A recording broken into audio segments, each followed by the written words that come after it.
Hello, good evening. Welcome to News 360 on TV3, also live on DSTV channel 279. I am Grace Hamwajuman. Hello, I am Noble Crosby, and these are the headlines of tonight's bulletin. News 360 headlines is brought to you by Flamingo Paint, Pepsodent Charcoal and Pepsodent Herbal, EcoBank. Joint operation led by Cybersecurity Authority leads to the arrest of 53 Nigerian nationals, including 44 victims suspected of running cybercrime operations in various locations across the country. Also tonight, campaigning intensifies ahead of the NPP presidential primaries on January 31.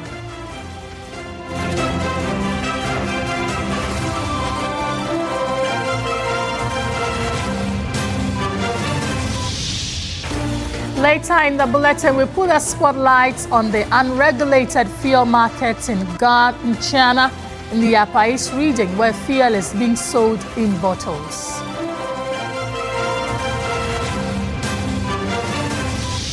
We'll bring you some sports tonight as well. As Senegal and Morocco clash in the AFCON final, we'll bring you updates of the game.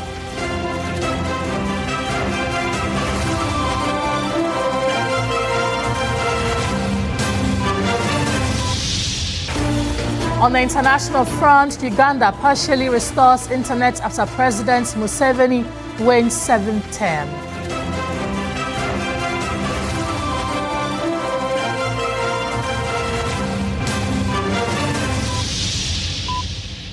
Details of these and more, plus the latest in sports. Stay with us. Let's start the bulletin from here on some arrest. This evening, a joint operation led by the Cybersecurity Authority and security agencies has led to the arrest of 9 Nigerian nationals suspected of running cybercrime operations in various locations across the country.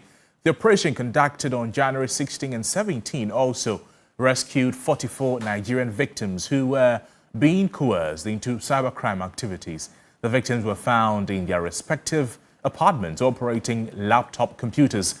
Intelligence led by the Cybersecurity Authority identified several suspected cybercrime centers operating within East Legon Hills, Afienya, Kwabinya, Waja, and Tuba. Now, searches conducted in the apartment resulted in the retrieval of 52 assorted mobile phones, 62 laptop computers, and 2 pump-action gangs.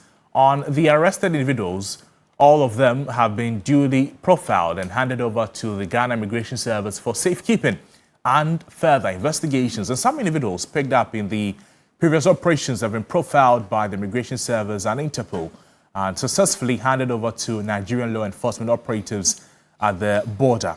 And others are currently facing criminal prosecution before the law courts.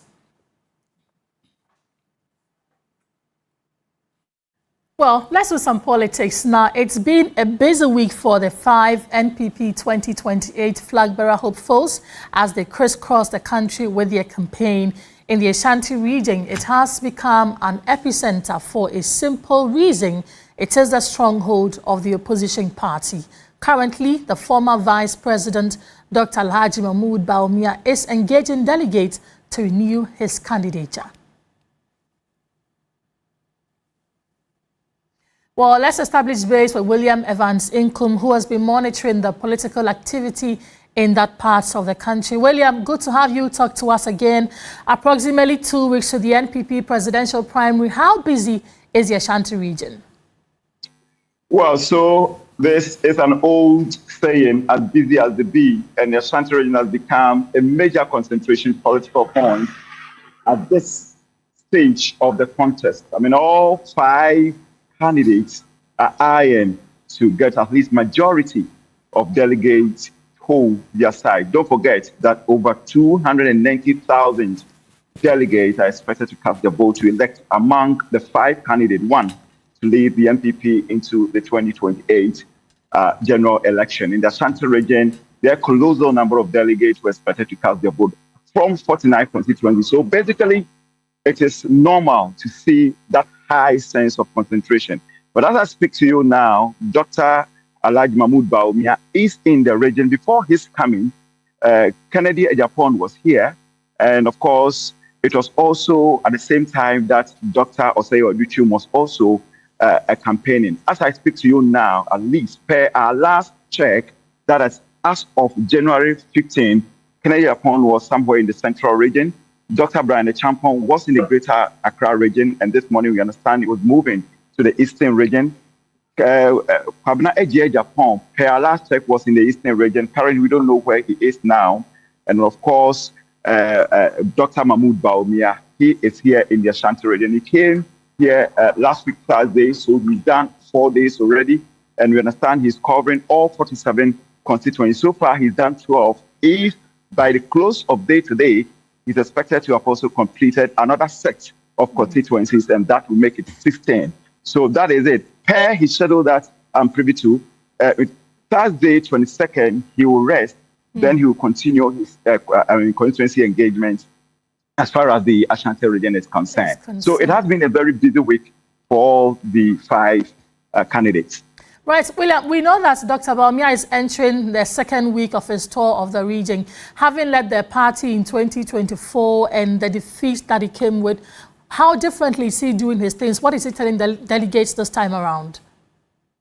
Well, so he is saying that the interest of the delegate, the interest of constituency will be a major point or a major concentration area if he is elected. So to quote him, he said he is going to introduce a constituency-based national budget to ensure that every constituency is captured in the national budget for inclusive development. And I can tell you that it, to some extent, resonates with concerns on the ground, because there are certain constituencies that believe that during the time of the NPP, they did not see the level of development that they were eyeing. For instance, people have been talking about road network, a bad road network. People also been talking about infrastructure and what have you. And Dr. Mahmood Bawumia is telling them that if he's given the nod, he's going to address all these concerns. Nonetheless, if you also gauge the move from the other side of the internal or intra-party political divide, there are also others who also believe that, well, considering how he performed in the 2024 general election, they believe that maybe a different candidate will also help champion the cause of the NPP and maybe bring the party back to power. But his camp also believe that consistency is the key. And for instance, people like Chairman Wuntumi, the former Education and Energy Minister, Dr. Matthew Opoku-Prempeh, have been touting the credentials of the party, the 2024 candidate. And of course, the fact that the party, the foundation and character of the party also support consistency. Let's listen to Bernard Nchibo Isiako when he engaged the EDRA delegates. Say to me, Neyapedia, and yes, Madame Funiwe, and yes, Miniwe, ne wokuo, and yes, away na yatinting, and yes, away na me penasem. Name dear Yadina Qua, Robertimia to me in a mayano. Me poacho constituency executives, I am wire.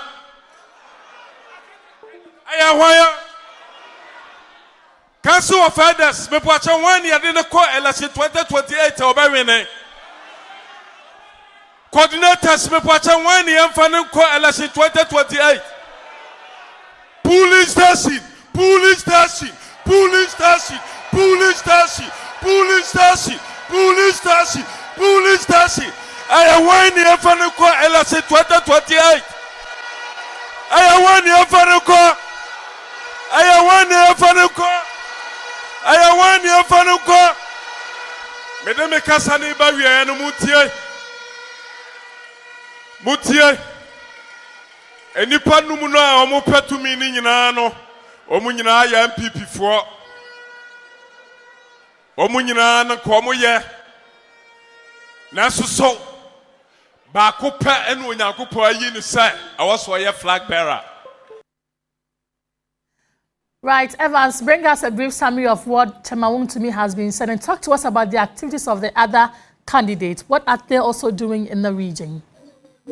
All right, so he was asking two viewers may sound rhetoric, but to the delegates who were present, I mean, the answer was right there.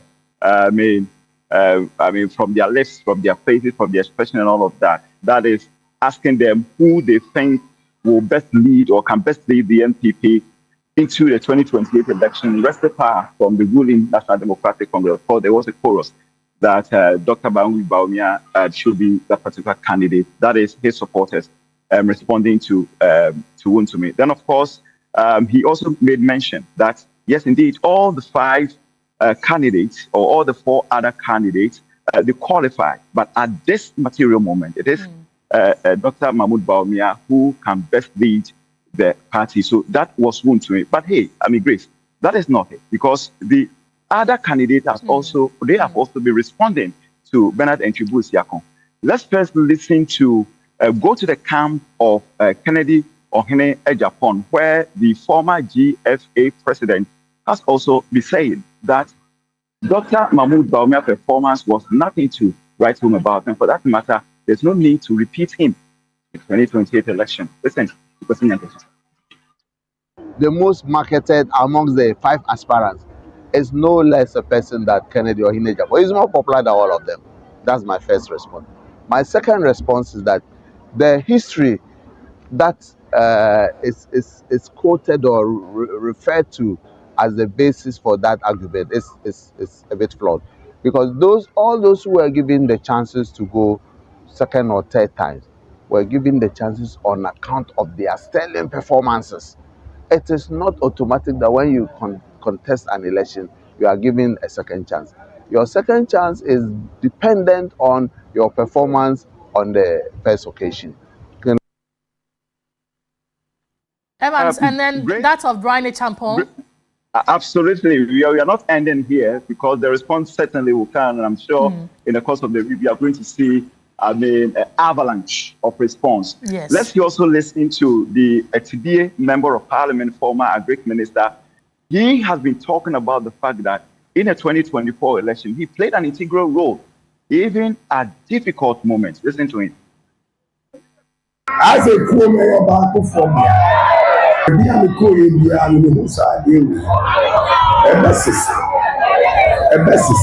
elections now here by 2028. And MPP na elections. MPP ni NDC titri. Enti de here ba be yinu.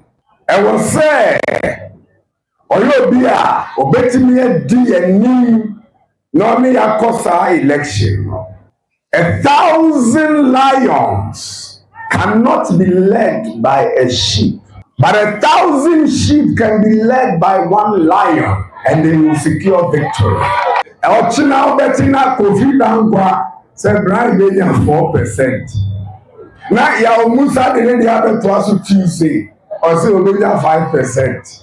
Every day different survey. Nina a psychological operation. Right, William, I know that there's going to be definitely a lot of responses, and we'll definitely come back to you when we get all of that. Thank you for talking to us. William Evans Inkum, my colleague in the Ashanti region. This is your Election Command Center. Stay with us, because we have all the latest on the NPP presidential primaries. But away from politics to our universities now, and some first-year students of the Commonwealth Hall at the University of Ghana, they were on Sunday granted temporary accommodation after management insisted that the official reporting date was rather January 19. According to the students who arrived on campus with their parents, they were initially denied access to the hall due to administrative directives. These are parents and first-year students reporting to the university for the first time. They say they were denied access to Commonwealth Hall upon arrival, leaving many stranded, as returning home was not an option due to the long distances traveled. I personally heard it from the administration that today is the reporting day for my boy. So we prepared and we have been here, but this is what we have been told now. But all the same, I think they have assured us that they are going to have a place for them, particularly those who are from very far. They were telling us we should go home and come tomorrow. And we said no, since we've packed ourselves, we have to be here. We are reporting for today. Nothing went on. They didn't give us any information. We came here before we were told that the reopening date had been changed to tomorrow. And the information they gave us was something that we cannot even comprehend. That's the administrative issue. So we asked them if they can get a place for us to keep the worst item so that we can go, and then tomorrow they attend to them. They say no. Following the incident, the leadership of the hall intervened and granted the students temporary accommodation pending their proper registration. The acting hall master of Commonwealth Hall, Professor Samuel Nanayao Simpson, explained the situation. Our children were supposed to have reported tomorrow. The information was circulated, but it appears not all of them got the information. So some actually made it today wanting to register to get into the hall. I must also say that there are all kinds of perception out there that if they don't report the same day, you are likely going to lose your accommodation. So of course, with that kind of anxiety, I would say our children decided to come today. He added that the matter has since been resolved, with the affected students provided temporal accommodation. The university being sensitive, we thought that, look, those who are within the Accra vicinity, we can ask them to go and come back tomorrow. But those who come outside, Accra, we have made some arrangements to see how we can, give them some temporal, accommodation, so that God willing tomorrow they'll be registered. Parents later expressed gratitude to the hall management for the intervention. Joseph Armstrong, Good Alibu TV3, Accra. Let's stay with education, because some students at the University of Mines and Technology, the School of Railways and Infrastructure Development, are eagerly awaiting President Mahama's no-fee stress policy, hoping for a financial lifeline. Others have also lauded the school's administration for keeping the fees steady, unlike some other tertiary institutions. Here is Rama Smith's report. Meet 16-year-old Angela Etonam Atute, a first-year student of the School of Railways and Infrastructure Development at the University of Mines and Technology, Esikado campus. She has come all the way from Lolobi in the Oti region. Etonam is a second-born of her parents.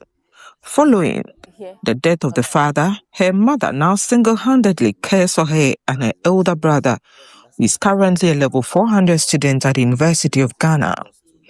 Although not from a well-to-do family, Etonam emphasizes that they lack for nothing, as her mother's tireless effort ensures the provision of food, shelter, clothing, and education for her children.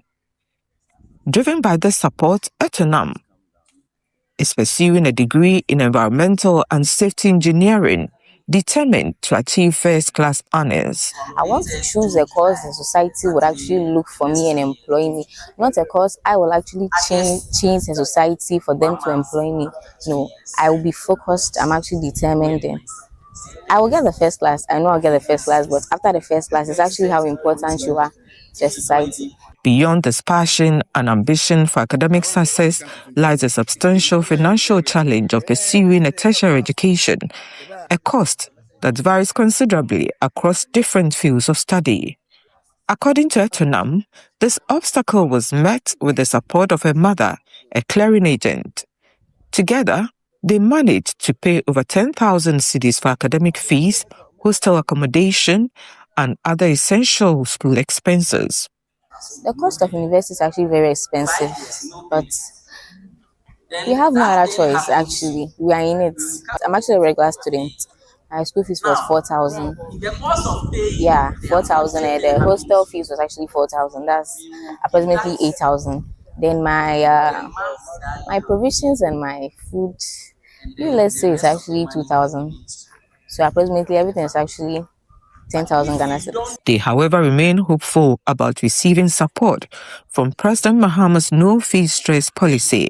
My school fees was around 3,900 and rounding up to 4,000. I know with the Mahama policy on board, we've been promised some parts, the major parts of our school fees to be reimbursed to us later. The cost of my fees were around 5,000 Ghana cedis. But since the institution of the policy by President Mahama, I think part of the cost will be cut off. Oliver Opoku-Bempah is a second-year geological student, whilst Evans Kwabena is a second-year electrical and electronics engineering student. They are full of praise for the school administration for not increasing the fees as being done by other tertiary institutions. They note that while living on campus is more costly than renting off campus, the benefits of campus life make it worthwhile. And for the school fees, from last year and then this year, there have not been any serious increment in the school fees. So actually for UMaT, it's more like as you are moving forward the ladder, or as you are moving the ladder, the school fees actually decreases or reduces a bit. There wasn't any serious increment in the school fees. There was rather a reduction. Fees, as compared to last year, it has been a little change or a little increment, but not that much as compared to other universities. Irama Smith, TV3 News, Esikado. Let's now take you to Chiana in the Kasana Nankana West District of the Upper East region, where the absence of pump stations has opened the door for unskilled individuals to sell fuel under poor and unsafe storage conditions. Now, with the nearest approved filling stations located miles away, motorists and motorbike riders are forced to travel long distances, allowing an unregulated fuel market to thrive in the community.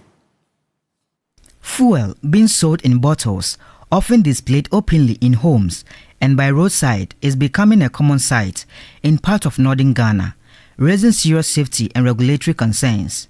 Under Ghana's petroleum laws, commercial oil marketing outlets are required to obtain licenses from institutions such as the National Petroleum Authority (NPA) and the Environmental Protection Authority before operating. These requirements are meant to ensure safety, environmental protection, and price regulation. But on the ground, the reality is different. In Chiana in the Upper East region, there is lack of certified fuel stations, and existing ones are far away, making fuel scarcity a challenge. This has created space for an informal fuel market to thrive. Fusena is one of the several individuals who have ventured into this space. She buys fuel in bulk from licensed oil marketing companies and retails it in bottles to motorists and riders who cannot easily access a fuel pump station. Her customers pay slightly more per litre than the official pump price. A woman motors to me do hanma na almost short. Nti enna ba ma adwen say me so me ton kakra ka oba ha na o short wa obeton me so me die. We no me bu ni 16 cedis na ma beton no 20 cedis. Anyway, me bu no 11 cedis na ma beton no 15 cedis. While the practice is illegal, many motorists say it saves them time, fuel and long journeys just to refill their tanks. But the convenience comes at a high risk. The fuel is stored in bottles and sacks inside domestic homes, often close to open flames, cooking areas and other sources of heat. This poor storage practice exposes occupants of these houses and nearby residents to the constant danger of fire outbreaks and explosions. And also a petrol. Sana ya mi bu a na me dia hye bottom na ma chechere na me dia to motokinum me de na me dia besuo na me yi ba me yi ton we si abontene sa na masa be yi we ade akogum esa na masa be yi. Fusene's operation reflects a broader unregulated fuel retailing system in parts of northern Ghana, where petroleum products are traded outside the supervision of regulators. The situation has raised alarm within the energy sector. Energy analyst Benjamin Sia explains that many oil marketing companies are reluctant to establish certified stations in northern Ghana due to low sales volumes and high operational costs, leaving communities underserved. The consumption in these areas are quite low. So because the consumption in these areas are quite low, most OMCs do not want to operate in such areas. I think in terms of rate setting, there should be certain incentives by the government of Ghana through a fiscal policy or by the NPA through a strategic policy intervention. So when you're able to do this, I think it pushes most of them to establishing these retail outlets there, and also bridges the inequality gap between the number of retail outlets in the northern part of the country against those in the south. He wants NPA to crack the whip to sanitize the space. The other issue even is that some of these products sold out of regulation or out of law are substandard products. Some of them are contraband goods, some of them are products that even spoils engines. So through education, we deter drivers from procuring these products. And if there's no market for them, I think they will also stop. Experts like Insia argue that while the informal fuel market fills a critical access gap, it cannot replace safe and regulated supply systems. Regulators, particularly the NPA, are being urged to intensify monitoring, clamp down on illegal fuel retailing, and work with government to incentivize more certified fuel stations in northern Ghana. This includes offering tax reliefs, logistical support, and security assurances to oil marketing companies willing to expand northwards. Until the regulatory gaps are addressed and safe fuel access is improved, residents remain trapped between convenience and danger. Stanley Niblew, TV3 News, Upper East Region. And talking about bottles, for many people, the small numbers beneath plastic bowls, bottles, and takeaway packs mean nothing at all. Some have never noticed them, others see them but not ignore them. But what if these tiny codes are quietly linked to our health, guiding which plastics are safer for hot food, cold drinks, or single use? Samuel Yabua explores the importance of these plastic numbers and their relevance. Plastic containers have become unavoidable in everyday life. From the water we buy on the street, the food we pick up in town, meals served at events, to how we store leftovers in the fridge or warm food in the microwave. Most of these containers have small numbers underneath them. However, not everyone is aware of the existence of these numbers or what they mean. I don't really know. Actually, I do check. But because, well, it comes with numbers without no inscription, that maybe this number indicates this. But this one is just an indication of a number without anything, actually explaining to you what the number symbolizes. I don't know about plastic numbers. When you look at it, some of them is written there that this is microwavable or not.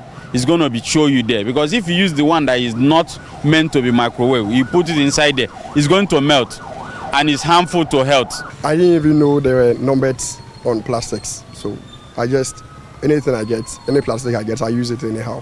Known as resin identification code, they are embedded in the chasing arrow symbol, normally written underneath plastic containers. They form the DNA profile of a plastic product and serve as a guide on how plastic containers should be used.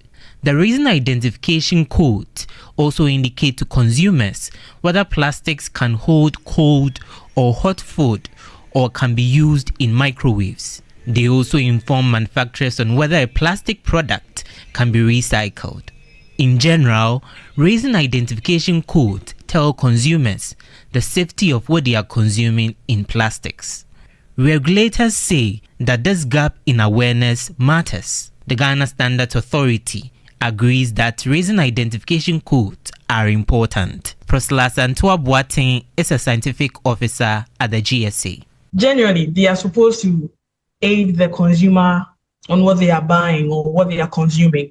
So if you find a bottle with resin code 1, you know that it's made from a PE, and they will tell you, or if you know the qualities of a PET, you know how to use your bottle. So for example, if you buy a bottled water and then it has a resin code of 1, you know that it can be recycled and it is not microwave safe. The authority says that although it is not currently mandatory, plans are underway to make resin identification code compulsory on all plastic products in the future.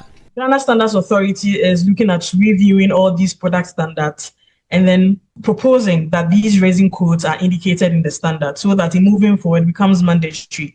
If you look at the international markets, you cannot have plastic products on the market without these resin codes.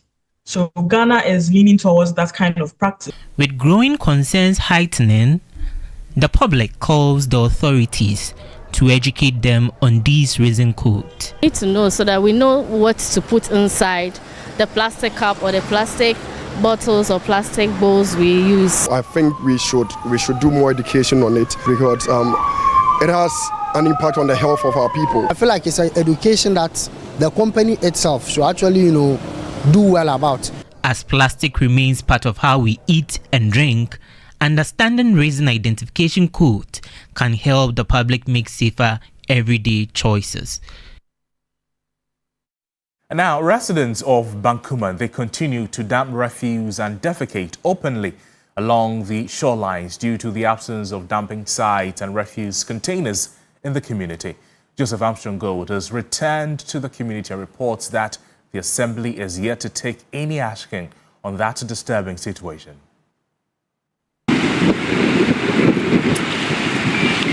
It has been 6 months since TV3 first reported on the deplorable state of beaches within the Tema metropolis. A visit to Bankuman on Sunday afternoon revealed that the situation remains unchanged as residents continue to defecate and dump refuse along the beach. A resident of Bankuman, a foreign national, says the beach is the only place available for defecation due to the absence of a public toilet in the community. Where are you coming from? From Sierra Leone. Okay. So what did you come to do here? I come to use myself. How will you describe this beach? Like in our country, we don't call this place a beach because our own beach, there is a lot of sand. You don't see this kind of bola there. They don't put bola in our beach. I can show you the example. From the country where you're coming from? Yes, sir. You can show me an example? Yes, sir. But you've turned this place into your open defecation? No, I don't turn this place into my open defecation because I see Ghanaians also do that. That's why. Because if I don't see Ghanaians do that, I'm not going to do that. Later, a young man who claims to be a caretaker of the beach noted that all effort to meet the Tema Municipal Chief Executive to find a lasting solution to this long-standing problem have been unsuccessful. This was caused by, the citizens because they don't have any place to put their garbage and everything, so they decided to come and put it this place, and it's very something that we cannot describe. I was expecting the mayor to come so that we know how we can organize the place and find where we can keep the garbage and everything, but nobody is coming. Even what we are seeing now, we've tried our best, and nobody is helping. Bankuman, a suburb of Tema, Mahia, is a fast-growing community. Majority of the settlers are migrants from rural communities. Most of the structures here are wooden structures. The Tema Traditional Council leased the area as a temporary site for settlement, but for over 4 decades, no one has built a place of convenience. Residents say dumping refuse at the shoreline has become their only option. The most vulnerable are children living along the coast, whose food often becomes contaminated due to the invasion of houseflies. The last time TV3 reported on this issue, the Assembly promised to transform the beach into a tourist attraction. 6 months on, the situation remained the same. This cannot continue on. The Assembly would have to be proactive in ensuring that the beachfront is restored. We'll keep our eye on this development and bring you up to speed in our subsequent bulletins. Joseph Armstrong, Gold, TV3, Bankuman, Tema New Town. And here in Accra, my name is Noble Crosby, and we're going for a quick break. We are back with more stories. Don't go away.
Welcome back. This is News 360 on TV3. Let's do some more stories.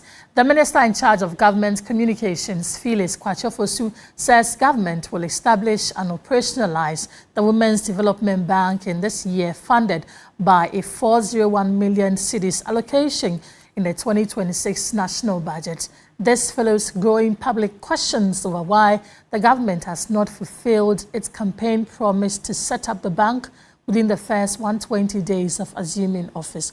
Nura Mohammed has more. The National Democratic Congress, in its 2024 manifesto, promised to establish a Women's Development Bank. The purpose of the bank is to support women-owned and women-led businesses with low-interest loans and tailored financial services. The bank was expected to be set up within the first 120 days of the government assuming office in 2025, including the commencement of licensing processes and the allocation of seed funding. Despite budgetary provisions of 51.3 million Ghana cedis in the 2025 budget and 401 million Ghana cedis in the 2026 budget, the bank is yet to be operationalized. In an interview, the Minister for Government Communications, Felix Kwache-Ofosu, explained the reasons behind the delay in fulfilling the government's campaign promise. The setting up of the Women's Development Bank has neither delayed nor failed. What it is that it is a new institution that is going to be created. And therefore, we need to think right at the onset about how to sustain it in order that the maximum benefits for which it was set up are derived. You know, in this country, we have a history of setting up institutions hurriedly, only for them to collapse in no time. And the reason for that is that there is a certain haste to meet political objectives and be able to sing slogans around some of these things that are done. And therefore, the right structures are not in place. The proper institutional mechanisms and arrangements are not undertaken. We are interested in building an institution that will stand the test of time, that would be beneficial over a long period to our women folk who we consider as vital in the sustenance of the Ghanaian economy. He further assured Ghanaians that the Women's Development Bank will be established and operational in 2026. The necessary framework has been laid, the structures are almost complete, and very, very soon we will find that the bank will be put in place, established, launched formally, populated with the right staff, and then they will begin operations. One school of thought was held that perhaps we should make it a subsidiary of an existing state bank. Another school of thought had it that we should start an entirely new bank. Both schools, there were merits in both sets of arguments. One way or the other, a decision will be made as to the identity and the nature and scope of that particular bank. It may be a bit premature to put a specific date to it. The reason is that we must give those working on it adequate space and time to do what is right, but certainly it's on the cards this year. Meanwhile, women across sectors such as trade, agriculture, and small-scale enterprises continue to wait in anticipation, hopeful that the bank will provide much-needed relief through improved access to credit and more favorable interest rates. Nura Mohammed, TV3 News, Accra. Now, relief is on the way for commuters traveling the Busua-Dixcove road. The long-abandoned bridge connecting these two communities is finally getting a new lease of life, with completion expected to end by January 2026. Rama Smith has more. The only way to access both the Busua and Dixcove communities by vehicle is via this bridge. But for over 15 years, it has been in such a deplorable state that it was effectively abandoned. As a result, motorists and traders, particularly those in the fashion sector, are forced to take long detours for a journey that should take less than 10 minutes, making travel significantly more difficult for many. However, the Assembly's Legacy Project initiative has now stepped in to bring this long-standing issue to an end. According to the Municipal Chief Executive for Hunter West, Engineer Ebenezer Kofi Edu, the Assembly is addressing problems that fall within its mandate, while it refers those beyond its capacity to the appropriate ministry. We have been able to fix one of the oldest bridge through the legacy project. But that bridge link between Busua and Dixcove, and from that place it's only like 5 minutes you'll be in Dixcove. And the bridge has been in a very bad state for a long time. We are looking at the ones that are within our domain. So the Elbonkata Bridge is something that we are also looking at, that within the space of our administration will be able to fix that bridge to be a metal bridge as well, so that we know that that enclave, we don't have any bridge issue. Then we pray central government will come to our aid to fix the Free Bridge. Upon our visit to the site, Michael Kodofin, Operations Director of AFCON Enterprise, the contractor for the bridge project, indicated that according to their plan, construction will be completed by the end of January, with approximately 70% of the work already completed. Currently, we can say that 70% of the work is done. It's left with only 30%. All materials are on site. It's going treatment. And after treatment, we'll start fixing them. Assurance is 100% that by the end of January, we'll be done and it will be commissioned. For the residents, the completion of the bridge will come as a great relief, sparing them from the long detours they currently endure. They are also praising the Hunter West Municipal Assembly for responding to their concerns. That's what we use for our routine. We pass there to go and inspect the lodges there, the Eco Lodge, a Hunter Eco Lodge, and then the Scorpion Hotel. So it's going to benefit us a lot, because right now we need to pass through the water before going to the lodge. So if probably they've done it, it will help us a lot. Regional, when you are into me for Muto Fado, or no new ones are cows into me Fado, into what you are, well. Your crane nekwa hadie, but enye bibia na moye no aha. Nti aha no eye short se wo de beko hospital.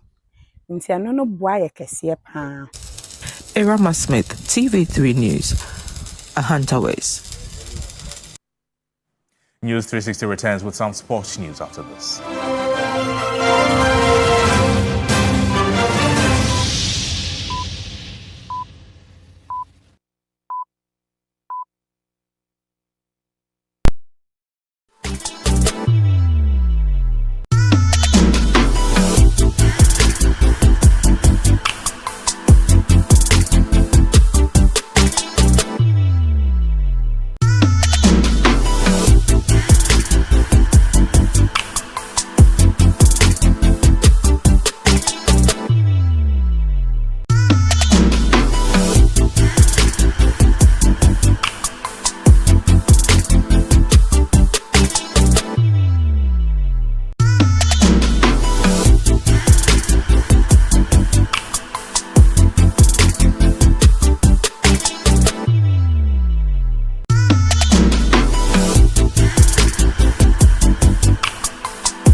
Oil.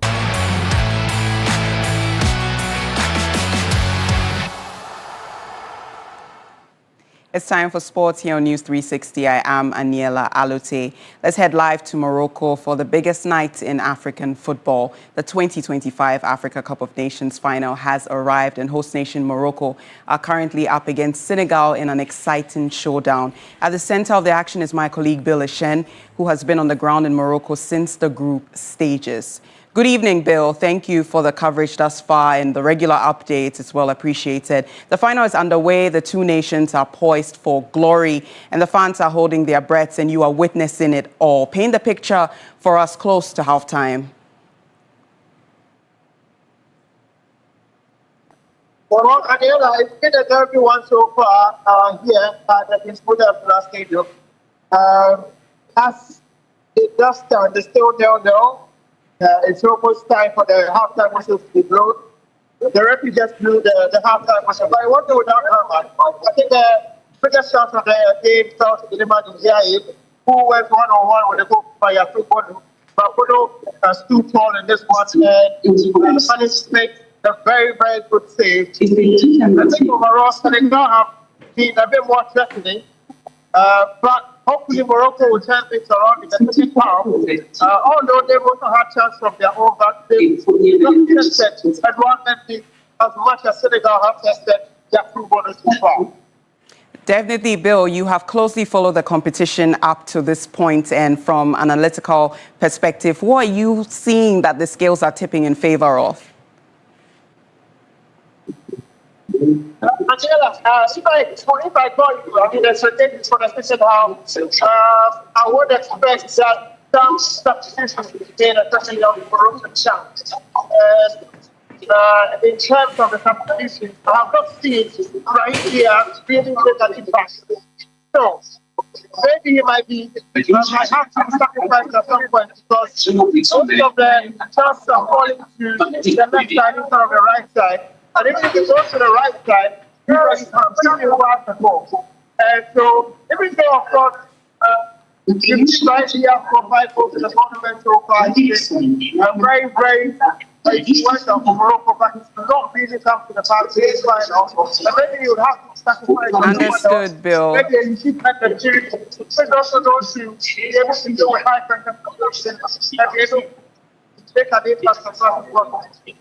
Understood, Bill. Thank you so much. And I think we can all agree that may the best team win. And we will see that in about an hour. Staying on the 2025 Africa Cup of Nations, highly respected Ghanaian referee Daniel Laryea has returned home after successfully completing his CAF assignment. The decorated official arrived in Ghana on Saturday, having been selected among the elite match officials on the continent to uphold the rules of the game. At the tournaments, the Ghanaian played various roles and made the headlines after he was appointed the referee for the semi-final showdown between Nigeria and Morocco.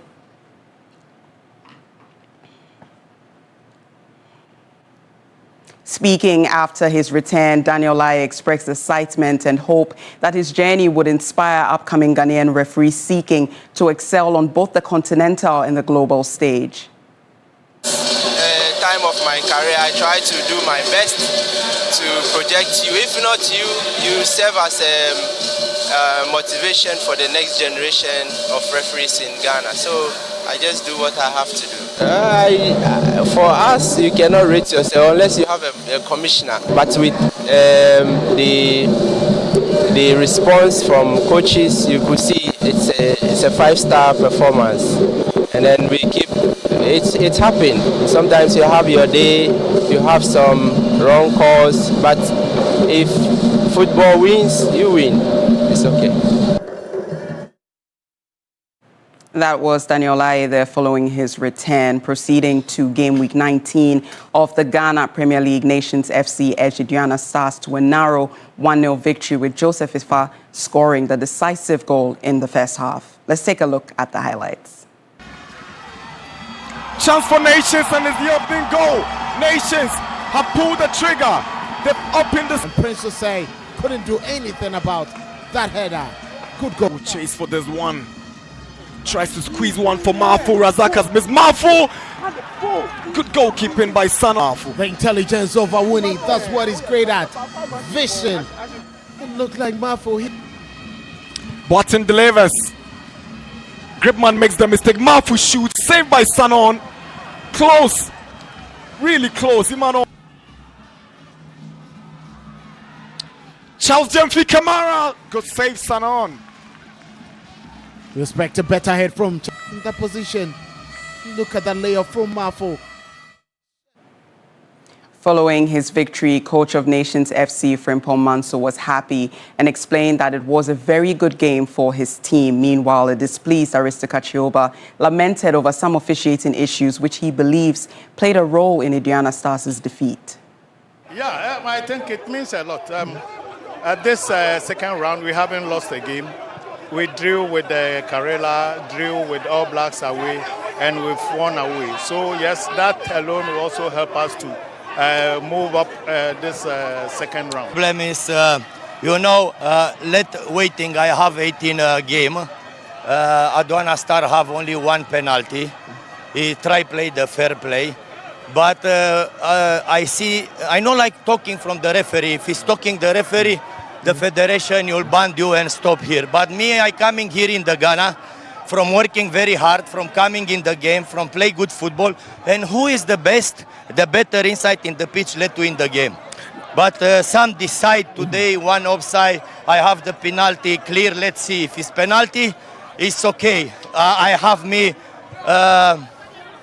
confidence. If it's not penalty, me is the problem, and the ban for me is not problem. And I go home I try here really, I coming here in Ghana from my heart. I working every week hard. And you see like this situation, where is my motivation? That was Aristika Chioba there lamenting over some of the officiating issues. Well, that will be all for sports here on News 360. I am Aniela Alute. Up next is entertainment news. Entertainment news segment is brought to you by GTP Lifestyled and Napa Foods. Heaven Black Insecticide Spray and Coil. Powered by 3 Entertainment.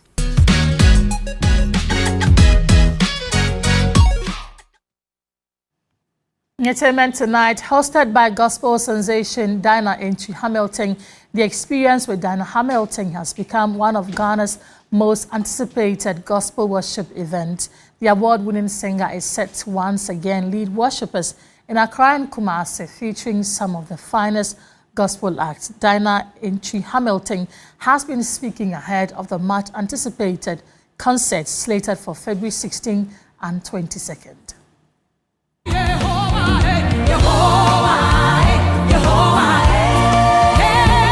For many years, multiple award-winning gospel sensation Dinah Entry Hamilton has ministered to worshippers through power-packed praise and worship at the annual flagship concert, The Experience with Dinah Hamilton.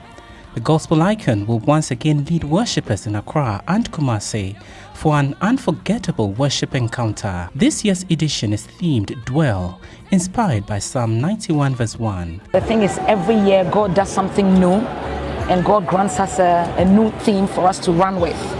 And so yes, it's happening because it's part of our calendar, but this year's uniqueness is our theme, which is Dwell, to stay grounded in Him, to stay plugged into Him, and to be at His feet in the time of worship, time of reflection, time of just being in God's presence. The worship gatherings will take place in Accra on Sunday, February 15, 2026, at ICGC Christ Temple East, Teshi, and in Kumasi on Sunday, February 22, 2026, at the Bantama Church of Pentecost. A great time, a time of fellowship, a time of experiencing the presence of God in ways we've not done before. And so people should come expectant. A time of prayer, just spiritual cocktail. Yes. Also expected to minister at the much anticipated concerts are top gospel acts including Elder Dr. Akwesi Miriku, the Tego Sisters, Ntokozo Mbambo from South Africa, Sisi Beidu, Nanaya Ufuriata, and Jojo Ani. Show me way.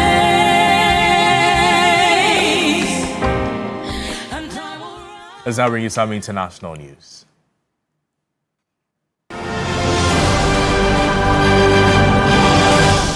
Ugandan authorities partially restored internet services late on Saturday after 81-year-old President Museveni won a 7th term to extend his rule to a 5th decade with a landslide victory rejected by the opposition. Users reported being able to reconnect to the internet around 11 p.m. local time on Saturday, and some internet service providers sent out a message to customers saying the regulator had ordered them to restore services excluding social media. "We have restored internet so that businesses that rely on internet can resume work," said the spokesperson for Airtel Uganda, David Birungi. Denmark's Prime Minister Mette Frederiksen says Europe won't be blackmailed in response to Trump's threat to tariff 8 NATO members over Greenland. The leaders of Denmark, Finland, France, Germany, the Netherlands, Norway, Sweden and the UK warned in a joint statement that Trump's plan risks a dangerous downward spiral. The 8 countries say they stand firmly behind the principles of sovereignty and territorial integrity for Greenland, despite threats of a 10% tariff. Meanwhile, thousands have been protesting against Trump's plans in Greenland and Denmark.